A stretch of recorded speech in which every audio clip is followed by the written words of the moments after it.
So this week's episode is with a very remarkable woman who is pushing the boundaries of sustainability in technology. So this week's guest is the head of sustainability at Polestar cars. Fredrika Klarén is a Swedish woman who has worked in sustainability on a professional level her entire career, and they are really pushing the boundaries of how you make automotive manufacturing a sustainable industry, which is a massive challenge, really difficult, but Polestar are at the leading edge of that, and we're very grateful that we've had a Polestar car to drive a bit in Australia, and that's really, I'm very grateful to that. I just want to say that now, because if I sound a little bit biased during this podcast, that's because I am, because I think Polestars are really amazing cars, along with many other electric cars. So I'll just say that right here.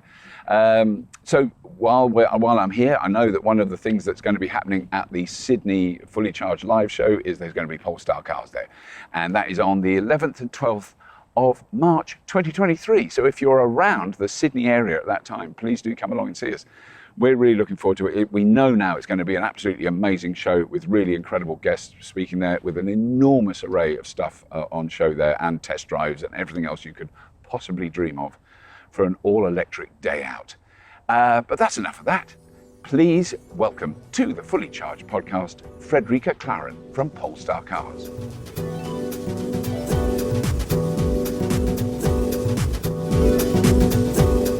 Fredrika, thank you so much for joining us. This is really a privilege for us because, particularly at the moment with us at either side of the world, but also that you've just been here. So weird. So I just missed you when you were in Australia. So yeah, I take it you had fun.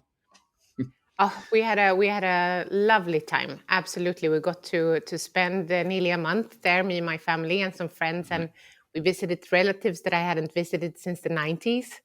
And I also got to do some work and meet our fantastic co-workers in Melbourne and in Sydney and so on. So it was a really great trip. Right. Because, I mean, the thing that I noticed, I haven't been here for 5 years, but the big change I noticed as soon as I arrived was the increase in the number of electric cars. And in fact, I think one of the first, because the tail lights on the Polestar, I've got to say, you can see from a kilometre away, can't you? And I was coming in from the airport and I went, oh my goodness, there's a Polestar. I did see one really early on.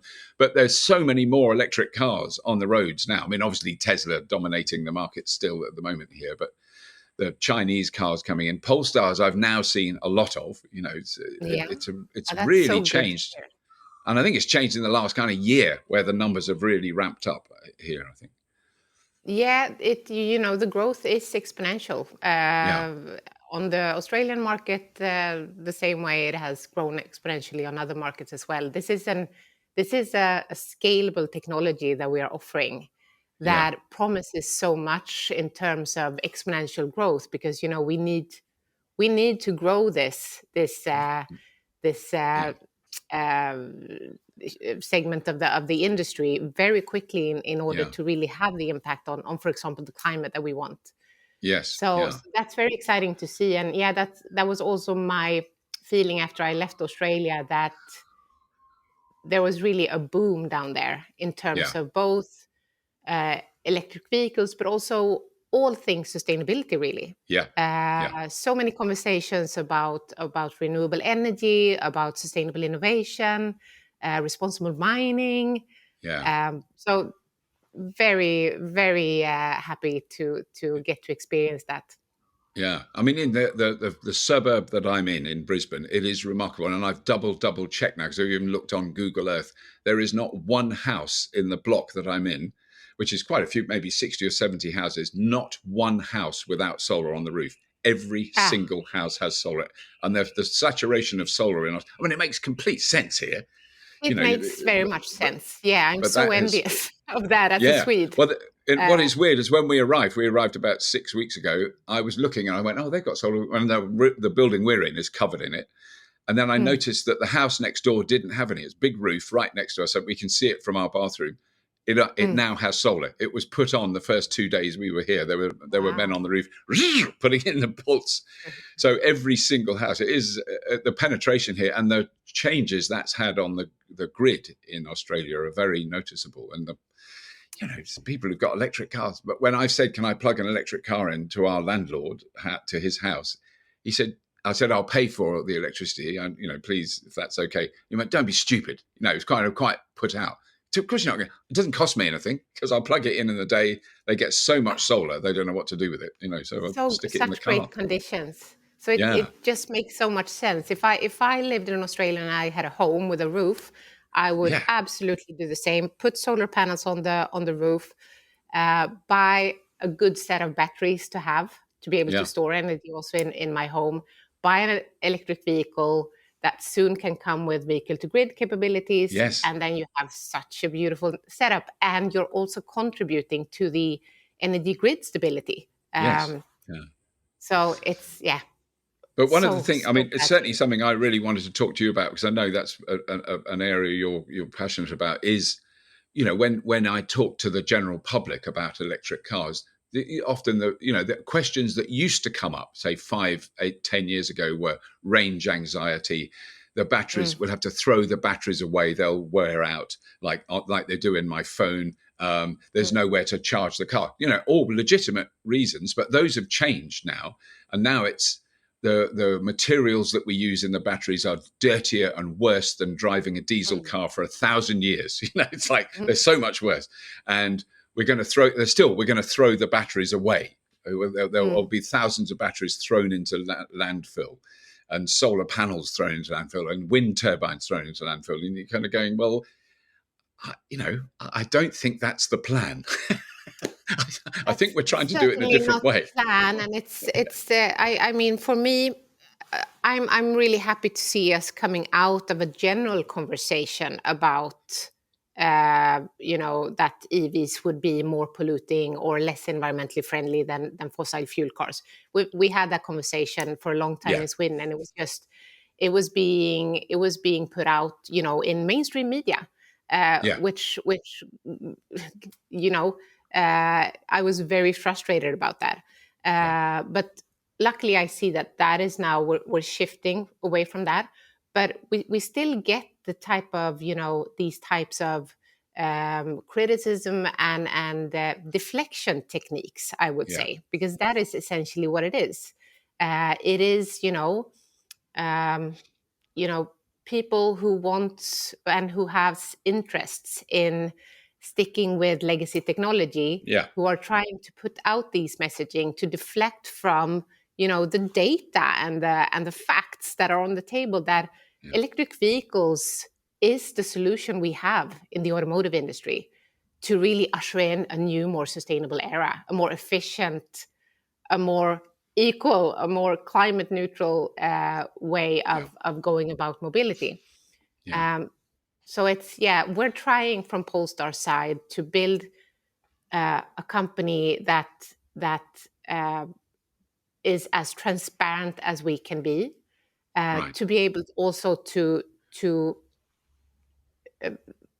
feed this narrative with data and with facts and with our know-how about sustainability. That's why we published the carbon footprints for our cars, so that you can see the carbon depth they come with, that they are not perfect, but also that they are a better option to the comparable ICE vehicle. And one of the, just as an example, because I only saw this recently, of the kind of depths that certain industries that are opposed to us adopting electric cars will go to, was electric cars will destroy car parks, multi-story car parks, because they're so heavy, they will crush them. Well, one engineer posted a response where he used a Polestar as an example, a Tesla Model 3, a Polestar, a Kia EV6. So it was like about 4 different vehicles and their weights in pounds. It was an American thing. And then he did the Range Rover Sport, all these heavy, the Mercedes, all these SUVs. And then he posted a photograph of a multi-story car park in Britain with loads of these SUVs. They all weighed close to 3 tons. They were all massive, heavy vehicles. They're not crushing the car park. It's just that desperation. They're going to crush car parks. Makes a really good headline.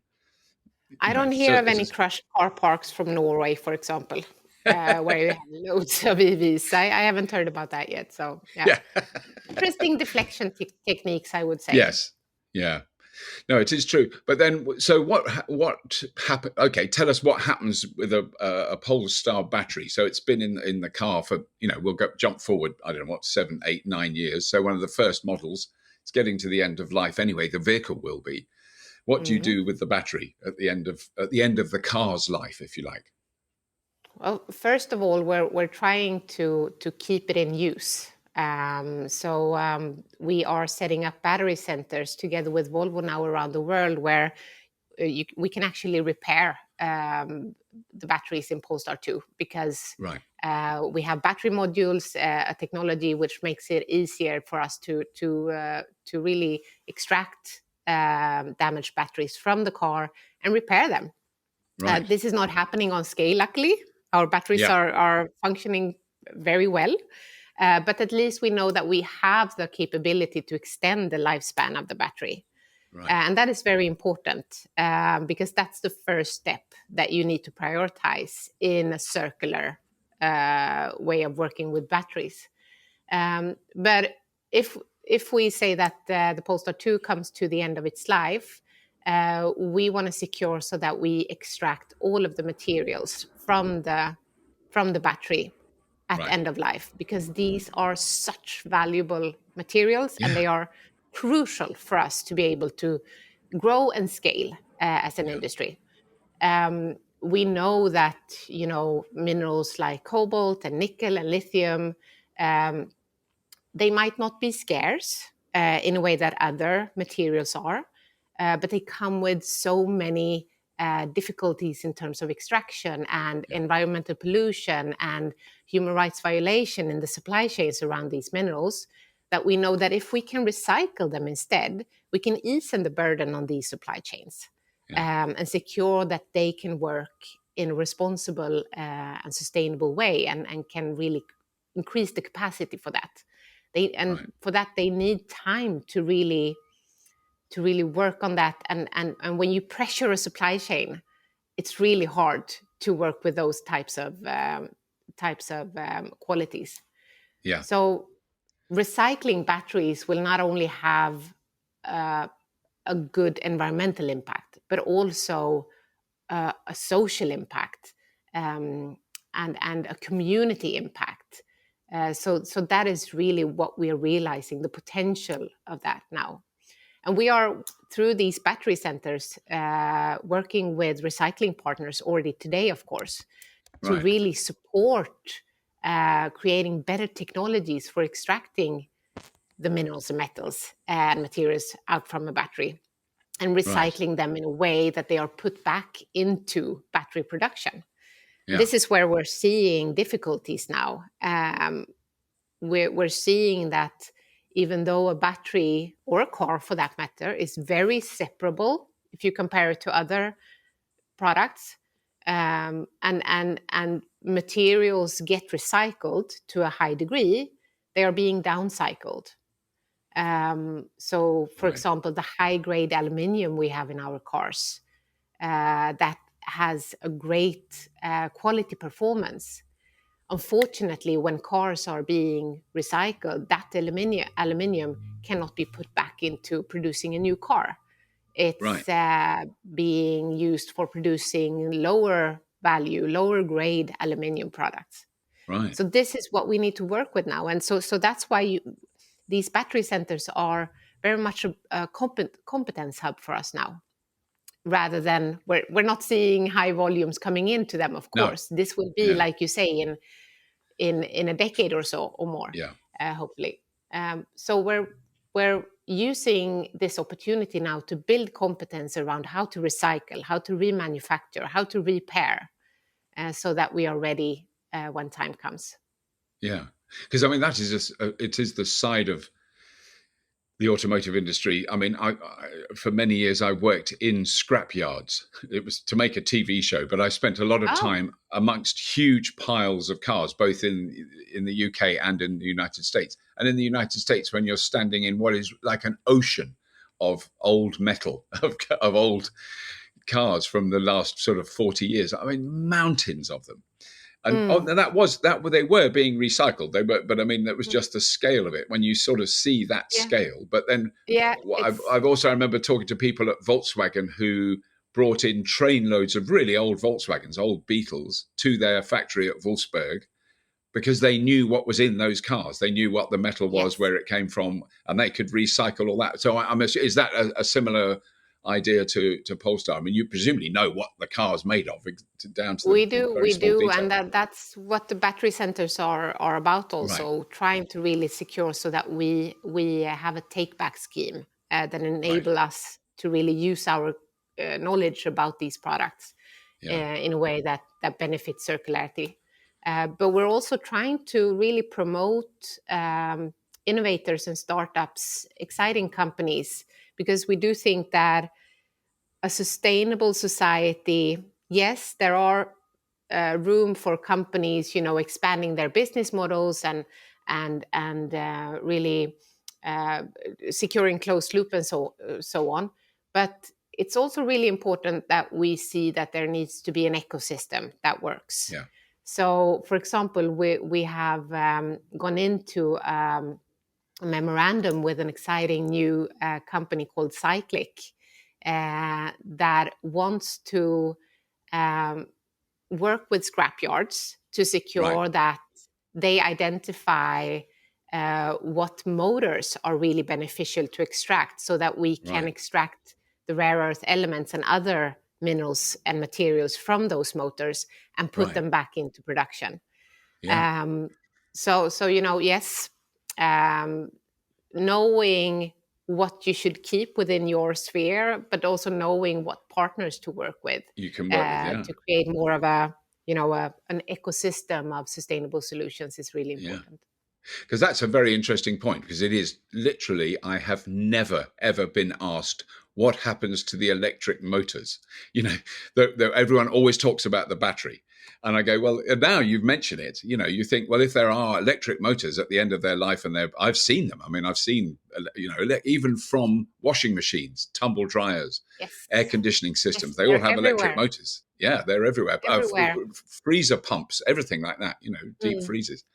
So if you can extract many of them, I mean, and the magnets in there is what really is what we're seeing is having, a huge impact on climate, but also biodiversity, land use, pollution, other environmental aspects. So for Polestar, it's so important that we not only react to what other stakeholders are aware of and want to know about. Of course, that is so important for us to give information about, and that is essentially the batteries. But if you read our LCA, you will see that it covers the whole car, and that's the scope and for us in our work. And motors and magnets are absolutely high up on our list because of the pollution. And the human rights violations also connected to those. Yeah, I mean, that is all of the electronics going into the car. Yes, I mean that is the next frontier, really, and a frontier that we can't wait to get started on. For example, the emission factor, the CO2 emission factor of electronics is very high compared to other materials. So. That is a very crucial area for us to dig into. But it must be a fascinating area to work in. I mean, I was recently sent a beautiful graphic which showed in sort of scale terms the materials that we extract and use to make things on the planet. And on one side is a block that is so enormous it dwarfs everything else, and that's iron ore. That's the amount of that we dig up. It's just trillion times bigger. Then if you zoom into this graphic, you see their tiny little block, which is cobalt. It's minuscule in comparison with, and when you think of the mining that goes on to extract iron ore, and yet that, as you say, it's a diversionary tactic. I just want to kind of level that up, because the impact of iron, and that's for everything we make. That's not electric cars. That's not it's everything: ships, planes, bridges, railways. But then the tiny bit of cobalt, the media focus that went on that tiny bit of material, and the fact that it's never mentioned that cobalt is used in oil refining.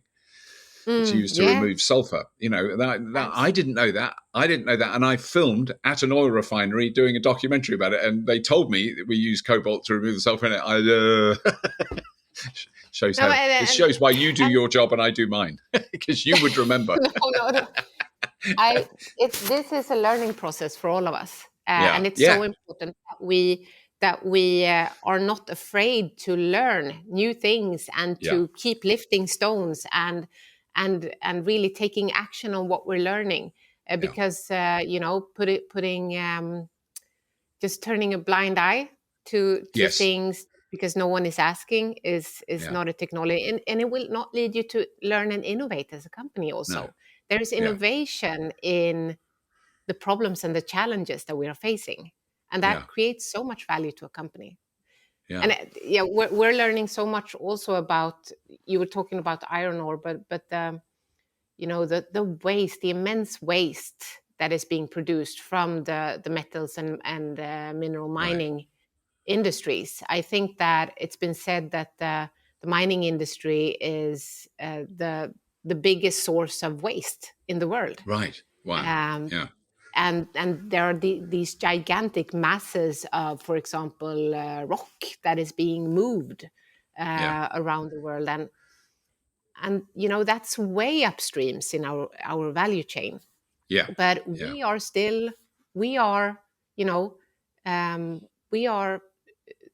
the starting point for that.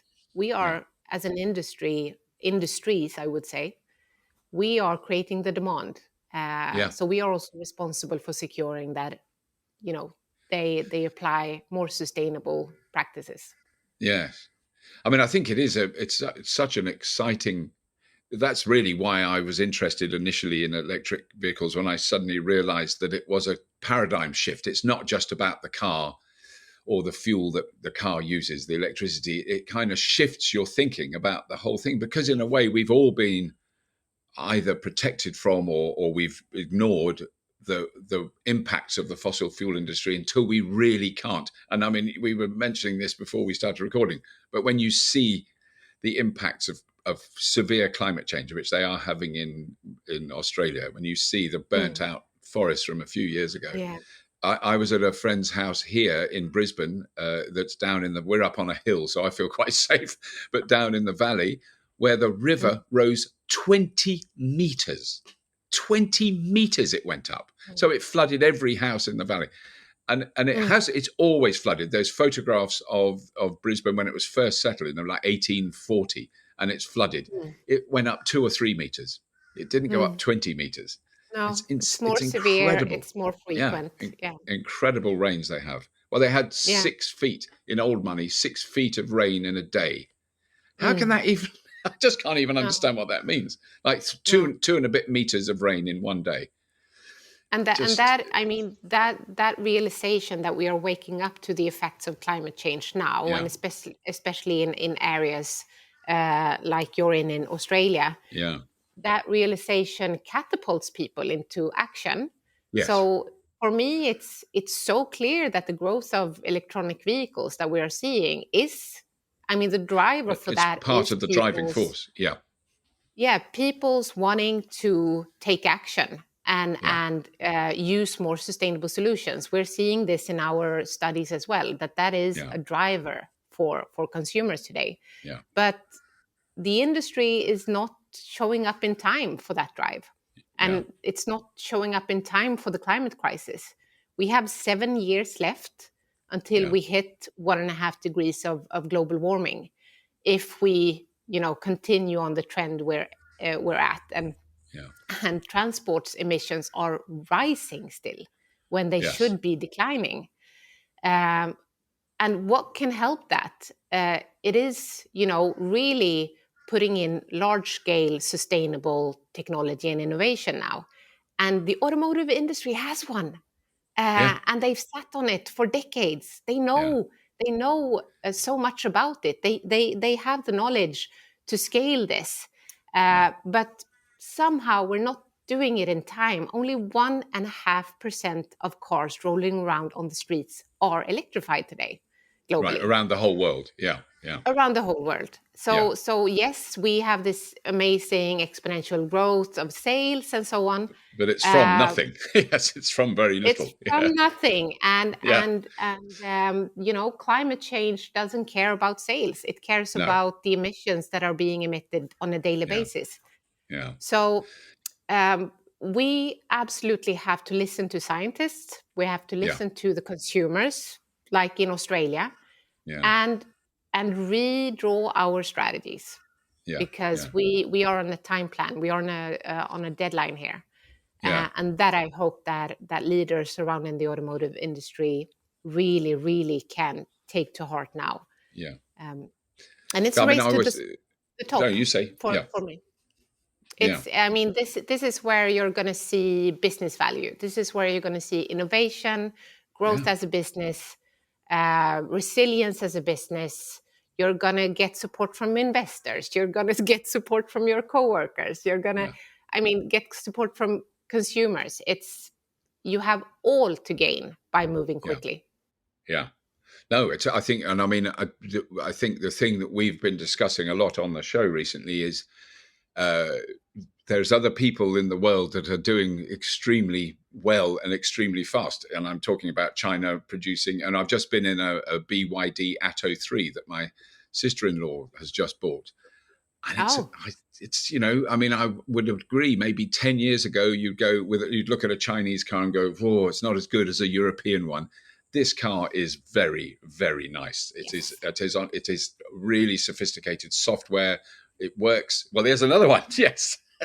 I mean, this is what quality beautifully looks like made. From China. You sit on it, you drive in it, sit in it, please. Yes. Drive it, and you will experience that like you did with that car. Yeah. We have to rethink. We have to bust these myths now. Yes.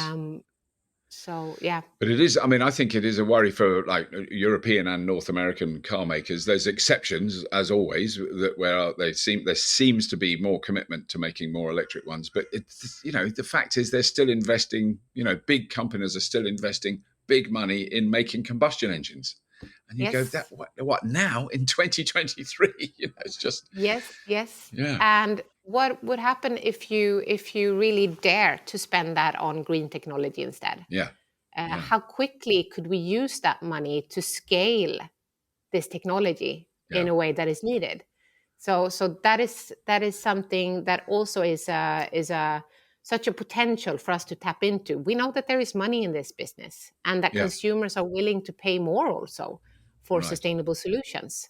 Yeah. Often, the big picture is, and I've certainly experienced this firsthand in the last 13 years, that even if you spend more on the vehicle to start with, obviously at the moment it's fairly privileged people who can afford to do that. But once you've got it, it doesn't cost as much to run it. It doesn't cost as much to maintain it, to fuel it, to have it serviced, all those things, I'd forgotten how much time and money I spent maintaining my old combustion cars, because I've stopped doing it for so long. And I found the bills, and I went, oh my goodness, I spent thousands of pounds a year on maintenance, nothing else, not driving, not fuel, just keeping the damn thing going. And you forget that. My old Nissan Leaf is now 13 years old, and I don't want to admit how little I've spent looking after it, because it still works. It might have benefited from some more attention, but it still works. It's fine, Yeah, you kind of have to rethink how you think about cost when you look at an electric car. You have to think about the lifetime cost. Yes. And presumably it's an aspect that I've often talked to automotive manufacturers about, is it presumably does affect the way you price and structure your car. Because if you can sell a small petrol car almost at cost price or even at a loss, that you've got an income from that car, servicing it, spare parts for the next, say, 5 years, that you can sort of subsidize this. I don't know if that is true. I've heard that spoken about many times with at the cheaper end of the market, that is a way that you can shift a lot of cars, and because they're going to basically they're going to break down. You know they're going to wear out. But with an electric Yeah. car, you can't really do that. Your servicing is presumably, it is much less than it would be if you had a Polestar with a diesel engine. You're talking to someone who has never worked with ICE cars, so I don't know. I'm privileged No, to that's come fantastic. into a pure EV company and learn about what that means. So I don't Yeah. have anything to compare with, unfortunately. But Oh, well, I'll tell you, yeah, it would have cost more. yeah, if a Polestar okay, had a diesel engine, it would cost more over 10 years. There we okay, go. That's my okay, expertise. That's the limit of yeah. it. Yeah. It opens up so much. Like Yeah. you said before, stepping into this technology, it it opens up so many doors and cracks open so many opportunities for learning and business potential, innovation. Yeah. And it's very exciting. I mean, here at Polestar, I hope you could come and visit us sometime. Yeah. I would love to. Yeah. We're a company who have decided that our three core strengths are design, innovation, and sustainability. Right. And wherever we are in the Polestar world, if we're working with procurement or design or research and development or sustainability or finance, those three core strengths are always at the decision table. Right. And that what I see from having worked here for a couple of years is that means that we're having discussions around that decision table that is expanding our minds, Right. and pulling out creativity from people in a way that I don't think is happening at a traditional OEM. Yeah. So Yeah. it's very exciting. Yeah. Well, it's also, I think it is, an observation that cleverer people than me made is that up until, I don't want to talk about them at all, but up until Tesla was formed, and everyone I ever met who was in the automotive journalism or in the automotive industry said they will never succeed. There's no new car companies since World War II. It's not going to happen. They will die. It will burst. It will just crash and burn. That's the end of it. They said that for years. And yet we now have all these brand new, Polestar being a very good example, brand new car companies that never made petrol or diesel cars, never did it. And Hundreds a in lot of them in China alone. China, and hundreds in Yeah. China. I mean, terrifying amount in China. And they don't have that legacy. They don't have that burden of, oh, well, we have an engine at the front and a gearbox, and that's how we made cars for 80 years, and that's what we do, You can design the vehicles differently. You can always tell. I think you get in a car from a company that's never made a petrol car, and it's different. It doesn't feel the same. And Polestar is a really good example of that. It doesn't have that legacy at all. No, absolutely not. It's very exciting. Yeah.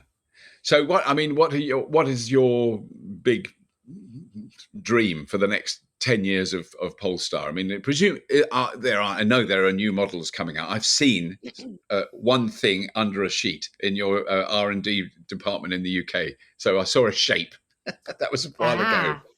I had a lovely dinner at Polestar a few years ago. Oh, yes. Or a couple of years ago. Yeah. Okay. Yeah, there are a lot of exciting things going on. Yeah, there's some I'm sure you can't tell us about. Yeah. No, but what makes me very exciting is, I mean, for the next, I'm very exciting about the solutions we're implementing in Polestar 2 now, because Right. I mean, when we talk about sustainability, we often talk about what needs to happen in 10, 20 years time. But since, we're on a clock, we have 7 years left, we have to start decreasing emissions. What we're doing today that is decreasing emissions today, that is really what makes me very excited. So for example, resourcing aluminium so it comes from renewable sources, and doing things that shaves off CO2 from the production of these cars is so meaningful. But also, of course, getting to create a climate neutral car by 2030, that is still as exciting as it was when this goal was formulated a couple of years ago. It is an amazing project that expands what a company can focus on. For us, I mean, this is where we partner up directly with material producers like Swedish steelmaker SSAB, aluminium producer Norsk Hydro, also safety functional suppliers like Autoliv, small, big companies. We as an OEM turn to them directly and start up research around how to completely eliminate emissions from the production of those materials. So it's very exciting. We have a great project team working on it, and so that's on my list, of course. But also really building a company that is transparent, and that journey that will take us on. It needs so much to be transparent. Not only really daring to answer tough questions and also give information about everything that stakeholders feel are important in terms of sustainability, but also setting up technical capabilities for transparency, like traceability. Traceability is it's the foundation of transparency when it comes to materials. If we don't know where the materials have been, we have no transparency. So, for example, in Polestar 2, maybe that we got to pilot tracing cobalt with blockchain. And now with Polestar 3, we presented that we've increased that scope. So we're now tracing cobalt, nickel, lithium, and mica, all risk minerals in the batteries. And we're going to continue to build out traceability and transparency during the coming decade in a way that I think will fundamentally change the industry and the way that the supply chains operate in the industry. Yeah. I mean, it's so good to hear that, because it is that understanding of where materials come from that we use in our everyday lives that has, I think, been sadly, hugely lacking in the general public. We just don't think about it. Even a plastic bottle of fizzy drink, it's just a plastic bottle, and you throw it away afterwards. And that's a petrochemical. That's been made by a company that wants us to buy that plastic bottle. When I was a kid, it would be in a glass bottle, and you'd use it again. It's those simple little things, and we don't. They just become what always upsets me is when stuff becomes normal that is actually very damaging, which is a lot of our activities and materials that we use. And I mean, that's always been a message that Polestar have pushed. I know where this stuff comes from, how we use it when we make it, where it goes to when we've finished using it. It's always a critically important. And thing. Consumers shouldn't have to be experts in this, and they will never be experts in. I mean, where materials come from. That's too much to ask of them, and that will, if you push them into being accountable for that, they will, just not act.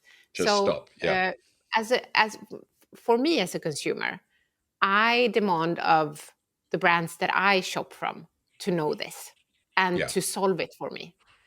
So I really want to get to a point where consumers feel like they can just trust what we do.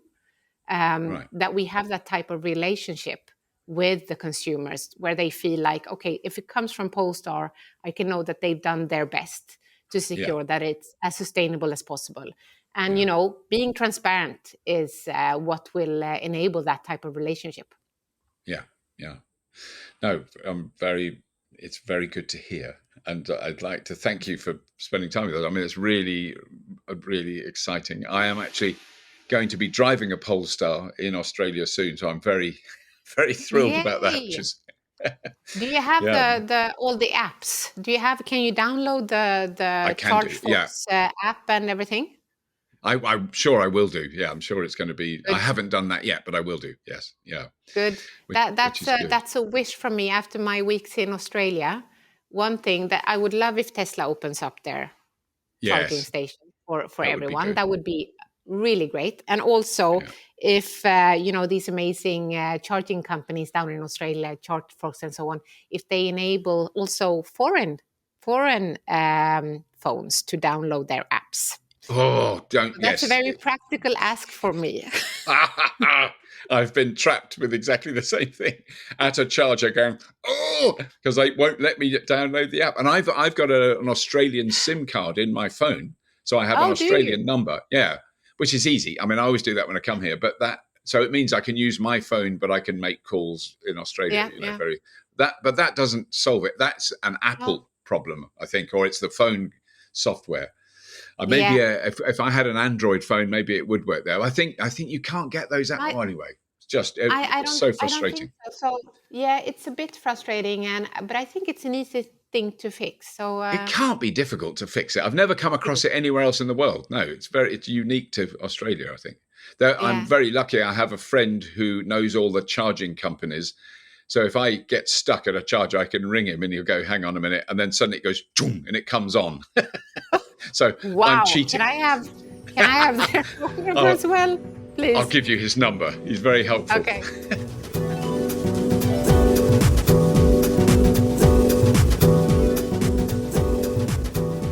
Well, that's all we've got time for. I'd love to thank Fredrika and the team at Polestar for arranging all that. It was a real privilege talking to her. Please do subscribe to the Fully Charged podcast. Please do tell your friends about it. That's always the best way of spreading the news.